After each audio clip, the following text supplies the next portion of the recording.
Hi class, as we're entering Module 5, we're looking at the social meaning of illness. And you've already come through a number of things as you've been looking through the book, reading the book, looking at the videos so far. I think it will only make sense as we start looking at how sociology looks for how we define illness. And these definitions, do they match with how do you define illness? Does it match with society? Um, Is it affected by culture? And you're going to see that obviously, we're in sociology, it is. Illness is a social construction. Well, what do we mean by that? Well, in social problems and intro, we talk about social constructs, gender, and what roles we play are a social construct. Race, that there's nothing biological, but we create this. We create aging. We put terminology on it, and we say 65 is old, and we base that on something. And in this case, a study done in Germany in the early 1900s. Uh, we look at what illness is and what the implications are.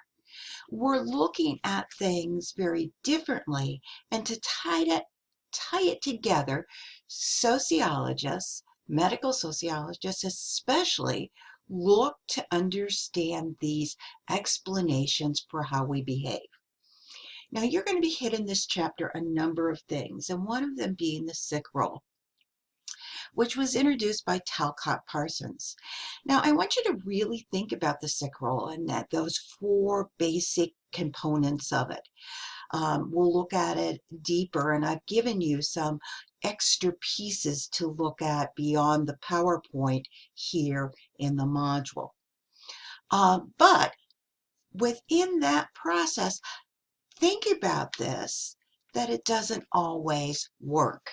And as if you've taken sociology of disability or disabilities in society, as I call it, as we call the course, you will see that the sick role does not work.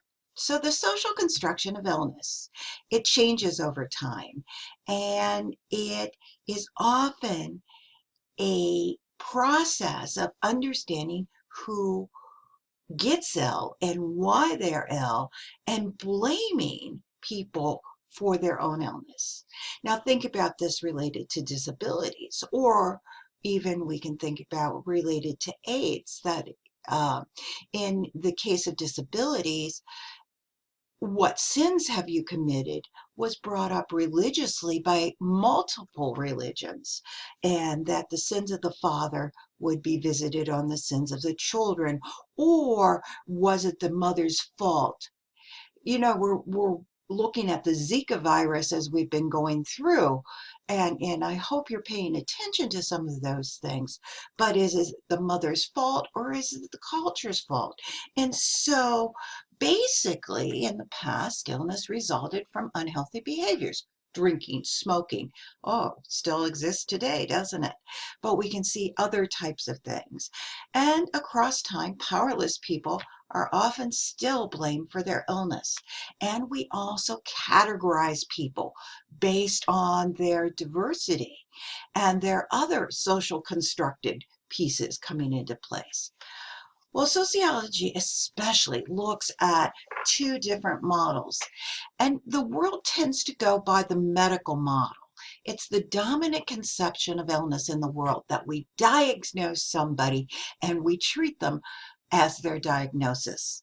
Now, as a hospital social worker, let me tell you, on a rehab unit, physical rehab unit, that I often had paralyzed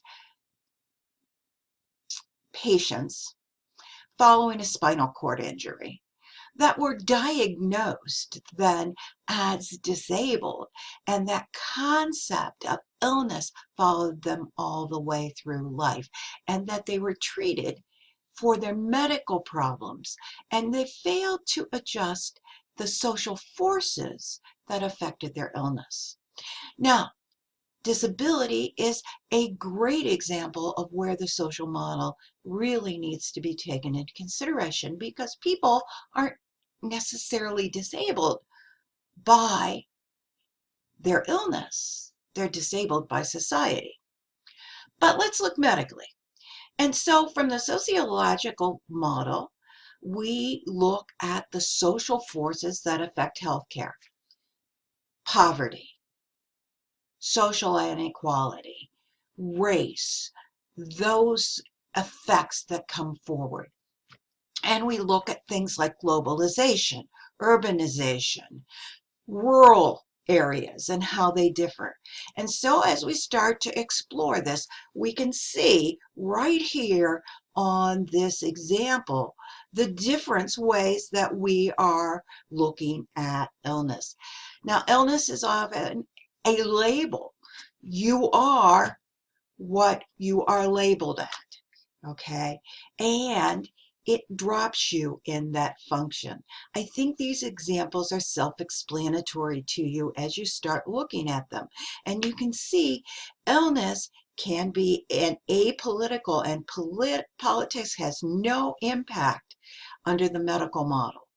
But under the social model, you can see the political influence. The group decides who has power and who can move forward and how we explore it. So medicine as an institution is part of this review of the meaning of illness, that there's a world and culture of doctors that go into place and look from that medical piece and examine it. And then there's the economic, social, and political underpinnings that come into place. You're going to be watching a movie with this module that looks at the diagnosis of children.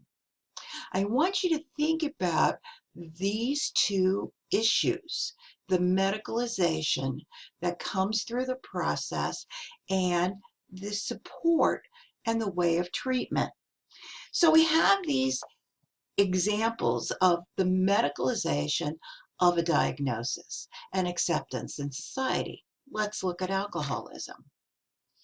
Alcoholism was considered a social problem that people were in place, and we know that there are markers biologically for people with alcoholism.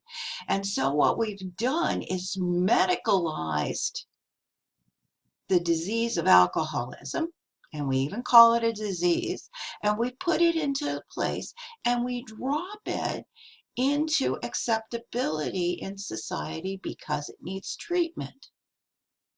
So it's an interesting process as we start looking at the examples here of trying to explain why someone is different from a moral status or different from deviance, and we drop it in a sick category. And this medicalization process then changes how we perceive the problem. Interesting. I want to move on to the sick role.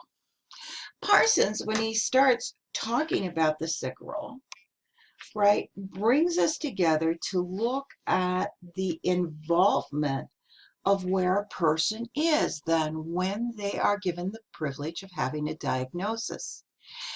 It's an important piece as we look at it. And so we'll examine that a little bit further through these slides. So a quick look. And again, your video is going to deal with ADHD here, but it's identifying that social condition that requires a medical solution, broadly defining the illness, and then doctors coming on board, pharmaceutical companies coming on board, and then managed care organizations supporting it.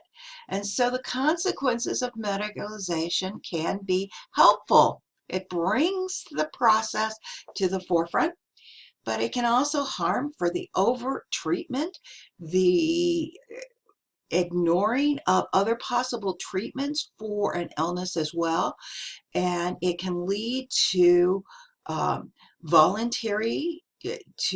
justify voluntary and involuntary treatment to deal with the problem. And again, this is part of your whole discussion. Genetic research, and we have a shift here. You can go out and now order your DNA, and you can see what your genetic precursors are. And it's wonderful to have a woman with a history of breast cancer look for these genetic markers, and so she can pre-treat by the removal of her breasts. But then again, genetic research can bring us to the fact that what happens if you've got the pre-known marker for Alzheimer's disease? How does it affect you? What are the benefits here? What are the disadvantages of this genetic knowledge? And what are the limits of the knowledge? So we've got the precursor for Alzheimer's. Can insurance refuse to treat us? You see, these particular issues really come into place. Now, I've given you a lot more on the sick roll, as far as some breakdowns within uh, the look and a couple of videos to look at within sick roll and labeling theory that comes into place. But Talcott Parsons is a fundamentalist, okay, a functionalist, as he analyzes illness. And what he saw was that society should take a view of the sick and how the sick would behave. And in that process, he basically sets up this, that there are legitimate reasons in the role of the sick not to fulfill their obligations. In other words, you're not taking the class online, you're in the classroom, you've got a cold, you've got legitimate reasons, you're not responsible for missing that material, that individual should strive to get well, you're required to go to have a health excuse for it to be an unexcused absence along there, that you're supporting it, you're seeking that medical help. You see how the university automatically falls into this elements of the sick roll. We've legitimized it. We say you're okay. You're not held responsible for that. You're allowed a second look at the class or to redo the assignment. And you should strive to get well, and you should think about the issue. Now think about it. It fits very poorly for something like the flu that you need to miss the example for. It fits very poorly for long-term and chronic illness that will never go away. So many things don't fit into the chronic sick roll model, and stigma can occur. Now, we talk about stigma, we look at Goffman. And Goffman writes about stigma when he's writing about mental health and that process forward. And Goffman's doing his research in a VA hospital in the early 1960s. The sick roll really avoids looking at that stigma, the stigma that is created within illness. And it doesn't fit every race, class, and gender, nor does it fit always with the work model. So there's a lot of discussion to be built on this. Now, as you can see, the PowerPoints for the chapter don't give you as much as I wanted. So let me pop back over and move this back in line for the course.